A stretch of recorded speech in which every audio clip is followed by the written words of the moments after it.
है आप सभी का एक बार फिर से हमारे YouTube channel study point support में। तो कॉन्सेप्ट के बाद हम लोग डिस्कस करने जा रहे हैं एक्सरसाइज, जो कि एक्सरसाइज 1.2 है। इसमें कुछ कथन दिए गए हैं। आपको कहता है कि कथन को बताइए सत्य है या असत्य, तथा सत्य या असत्य क्यों है, अपने कारण के साथ उत्तर को स्पष्ट करें। तो क्वेश्चन नंबर 1 कहता है प्रत्येक अपरिमेय संख्या एक वास्तविक संख्या होता है। प्रत्येक अपरिमेय संख्या वास्तविक संख्या होता है। तो आप सभी को बता दें वास्तविक संख्या जिसे इंग्लिश में रियल नंबर कहा जाता है, रियल नंबर। वास्तविक संख्या जो होता है वो संग्रह होता है रेशनल और इरेशनल नंबर का, रेशनल और इरेशनल नंबर का, इरेशनल नंबर।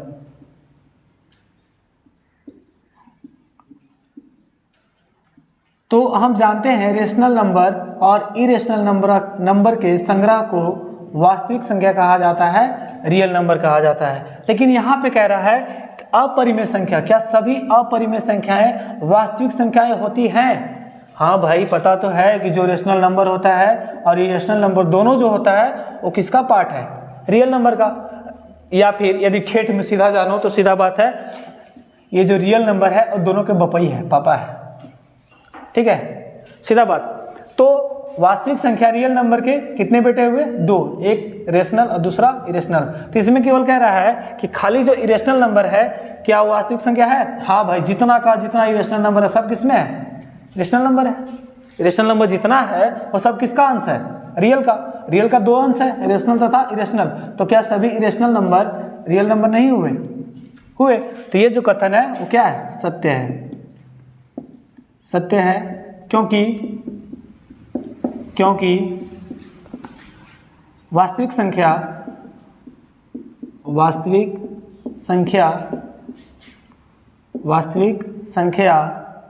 परिमेय तथा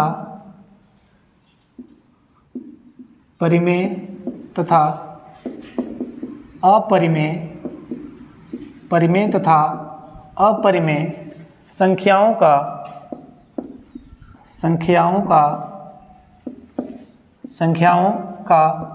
संग्रह होता है। सीधी सी बात, रेशनल नंबर और इरेशनल नंबर दोनों किसके टर्म हुए? रियल नंबर के। तो क्या सारे के सारे रेशनल नंबर वास्तविक संख्या के टर्म हुए? तो हाँ, बिल्कुल हुए, क्योंकि वास्तविक संख्या बराबर ही rational number plus irrational number होता है। और अगला कह रहा है संख्या रेखा का प्रत्येक बिंदु रूट m के रूप में होता है। ध्यान से समझिएगा, संख्या रेखा का प्रत्येक बिंदु रूट m के रूप का होता है? नहीं, असत्य।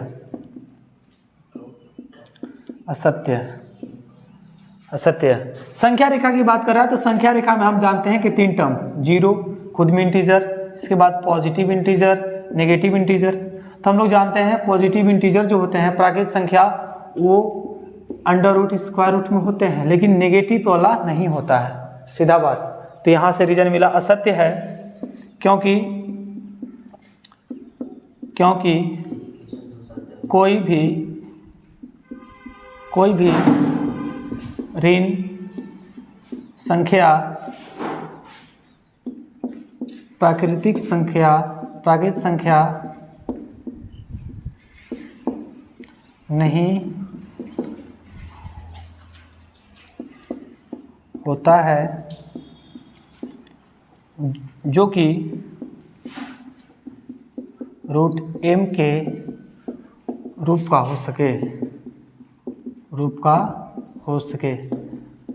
सीधा बात, हम जानते हैं पॉजिटिव जो होता है वो किस में होता है? रूट में होता है। रूट m जो होगा यहाँ पे जो इंटीजर होगा पॉजिटिव होगा, नेगेटिव नहीं होता है। तो ये जो भी बात कर रहा है संख्या रेखा, तो संख्या रेखा पर तीनों टर्म होते हैं। तो इसमें केवल पॉजिटिव वाला जो होता है वो अंडर रूट के फॉर्म में होता है, लेकिन नेगेटिव वाला नहीं होता है। इसी कारण है कि यह कथन असत्य है।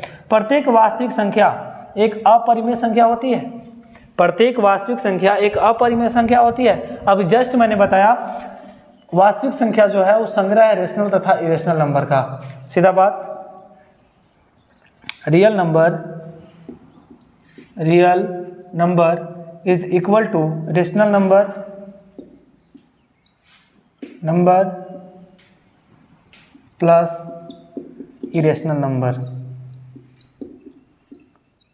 Irrational number. तो रियल नंबर जो है वो परिमेय तथा अपरिमेय का संग्रह है। तो यहाँ से हम कह रहा है कि क्या सभी वास्तविक संख्याएं अपरिमेय संख्याएं होती है? ना भैया, ये तो क्या कह दिया है, अरे बाप से बेटा होता है, बेटा से बाप थोड़ी होता है, देख रहे हैं। तो ये जो कह रहा है उल्टा बात कह दिया। तो यहाँ से हम सीधा कह सकते हैं कि बिल्कुल गलत है, तो असत्य है, क्योंकि असत्य है क्योंकि सभी इरेशनल नंबर रियल नंबर तो हो सकते हैं, सभी रियल नंबर इरेशनल नंबर नहीं हो सकते हैं, क्योंकि इरेशनल नंबर जो होता है वो भी रियल नंबर का ही पार्ट होता है। रेशनल नंबर जो होता है वो भी किसका पार्ट होता है? रियल नंबर का। लेकिन यहाँ पे केवल कह रहा है कि सब के सब जो रियल नंबर है वो रेशनल नंबर है। तो इसका कहने का तात्पर्य हो गया कि सारा का सारा रेशनल नंबर भी रेशनल नंबर है? तो नहीं, क्योंकि रेशनल नंबर जो होता है वो किसके फॉर्म में होता है? रूट एम के फॉर्म में होता है, जबकि रेशनल जो होता है पी अपन क्यू के फॉर्म में होता है। तो क्या पी अपन क्यू भी इसके फॉर्म में होता है? कभी नहीं होगा। इसीलिए असत्य है, क्योंकि वास्तविक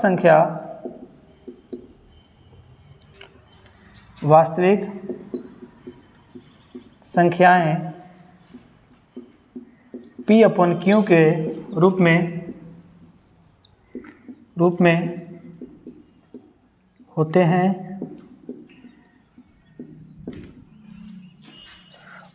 हैं जबकि अपरिमेय संख्याएं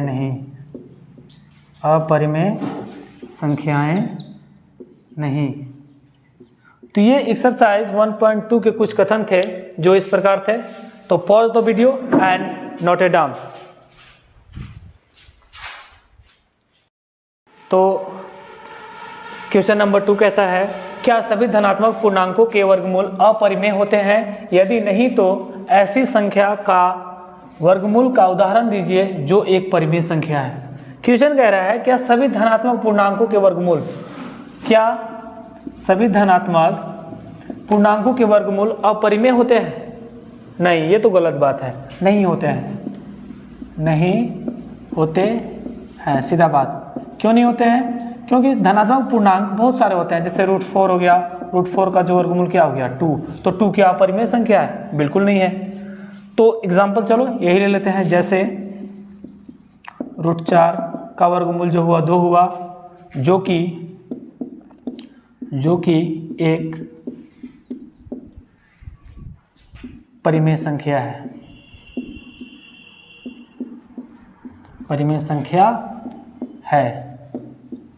सीधा बात। हम √4 का एग्जाम्पल दिए, √16 का भी दे सकते हैं जिसका वर्गमूल 4 होता है, √25 का भी दे सकते हैं जिसका 5 होता है, √36 का दे सकते हैं जिसका 6 होता है, √49 का दे सकते हैं जिसका 7 होता है। इस प्रकार से आप किसी का भी एग्जाम्पल दे सकते हैं।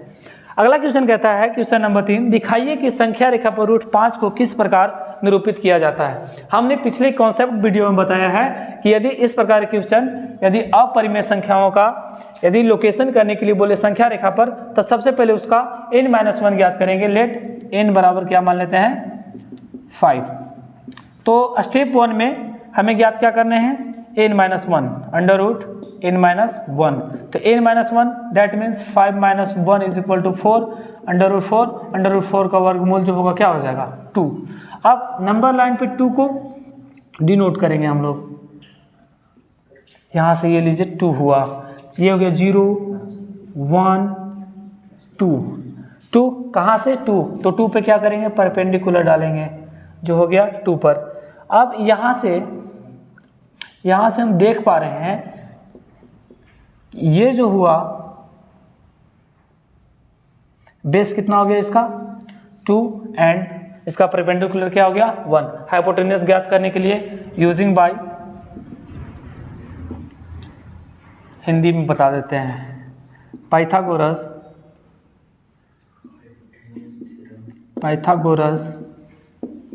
प्रमेय के द्वारा यहाँ से h पर स्क्वायर बराबर क्या हो जाएगा? p² plus b²। तो p² का वैल्यू 1 का स्क्वायर प्लस 2 स्क्वायर, 2 का स्क्वायर, तो 1 + 4 = क्या हो गया 5। यहाँ से स्क्वायर हटेगा, स्क्वायर रूट हटेगा, तो यहाँ से क्या होगा रूट चढ़ेगा, तो √5 आया। तो यहाँ से इस प्रकार से हम कह सकते हैं कि ये जो होगा वो √5 हो गया, जो संख्या रेखा पर निरूपित किया गया। तो सबसे पहले कॉन्सेप्ट 1 में यही याद रखना है कि सबसे पहले n-1 ज्ञात करना है, इसके बाद यूजिंग बाय पाइथागोरस उसका बेस निकाल लेना है, बेस के बाद सीधा आप उसका निरूपण कर सकते हैं। तो ये रहा कॉन्सेप्ट के साथ साथ आपका क्लास 9 एक्सरसाइज 1.2 का सॉल्यूशन। आई होप आप सभी को बेहतर ढंग से समझ में आया हो और आप सभी बेहतरीन ढंग से इसे पढ़ेंगे कॉन्सेप्ट के साथ। आपका दिन शुभ हो। Thank you.